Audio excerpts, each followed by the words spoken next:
शादी के बाद चार दीवार में घुटन। एक लड़के की धूमधाम से शादी हुई। वह दुल्हन बनी और दहेज की गठरी के साथ सपनों को साथ लिए ससुराल पहुंची।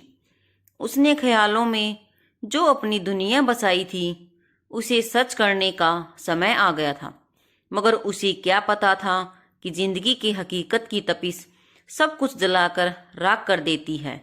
उसके हृदय में कोमल सपने पूरा होने से पहले ही सूख चुके थे। वह हर रोज मन ही मन कुढ़ती रहती। उसे लगा शायद यह कुछ दिनों की बात है, फिर सब कुछ सही हो जाएगा। वह उस आस के सहारे जीने की कोशिश करने लगी। उसे समझ नहीं आ रहा था कि पति की बेरुखी और ससुराल के माहौल में वह खुद को कैसे ढाले।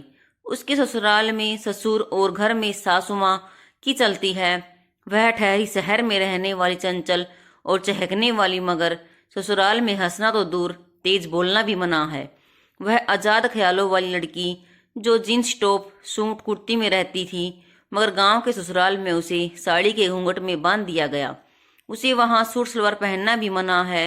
उसे घूमना फिरना भी पसंद है, मगर शादी के बाद अगर वह घर से बाहर कदम रखती तो सिर्फ मायके जाने के लिए। उसका तो मायका जाना भी कर्म ही होता है। वह एक बच्चे की माँ बन गई, मगर उसे मालूम नहीं है कि पति का साथ क्या होता है। प्रेम करना तो दूर, पति तो उसका दोस्त भी नहीं बन पाया। वह हर रोज कोशिश करती कि पति उससे बात करे, उसके साथ चीजें शेयर करे, मगर पति को उसकी किसी बात से कोई फर्क नहीं पड़ता। वह ना साथ बैठता है, ना कोई मतलब रखता है। उसका एक ही काम है, सिर्फ घर वालों के लिए काम करना, उनके लिए खाना बनाना, घर देखना और बच्चा संभालना।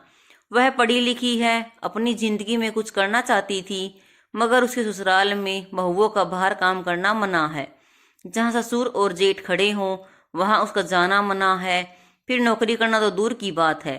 वह हर रोज भोर में जगाती है और सबके सोने के बाद रात 12 बजे बेड पर जाती है और सबके खाने के बाद खाती है।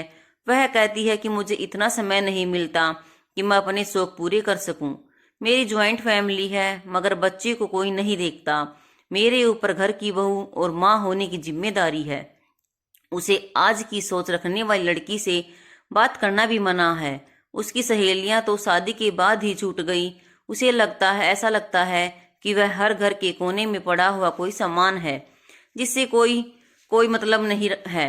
उसकी हालत घर की नौकरानी जैसी है। जब उसकी ना कोई चाहत है ना सपने हैं, वह कहती है पति को मुझसे और मेरे बच्चे से कोई मतलब नहीं रखते हैं।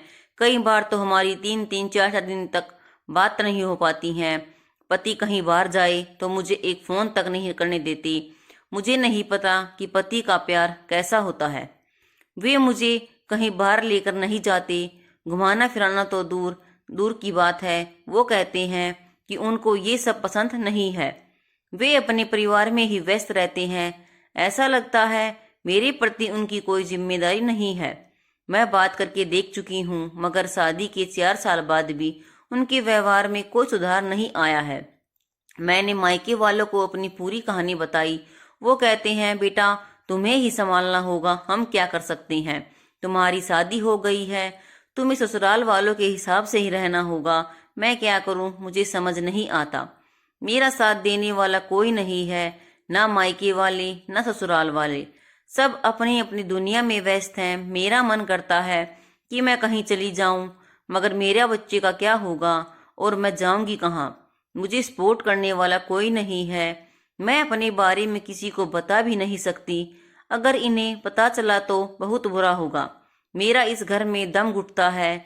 ऐसा लगता है कि मैं जी नहीं रही हूँ, बस टाइम बीत रहा है। मैं जब दूसरे कपल की हंसती खेलती तस्वीर देखती हूँ तो सोचती हूँ मेरा ऐसा समय कब आएगा। बस इसी इंतजार में कि कब सह ठीक होगा। यह फिर ऐसी ही जिंदगी बीत जाएगी। मेरी लाइफ में शायद खुशियां नहीं लिखी, किसी जन्म की पाप भोग रही हूँ। आप सोच रहे होंगे कि आजकल के जमाने में भला ऐसा कहाँ होता है, जबकि हकीकत यह है कि यह कहानी सच्ची है। ऐसी बहुत सी लड़कियां हैं जो गांव, कस्बों और शहरों में अपने ससुराल में घुटकर जीने को मजबूर हैं। उन्हें नहीं पता कि वे कहाँ जाएंगी, क्योंकि उनके पास नौकरी नहीं है।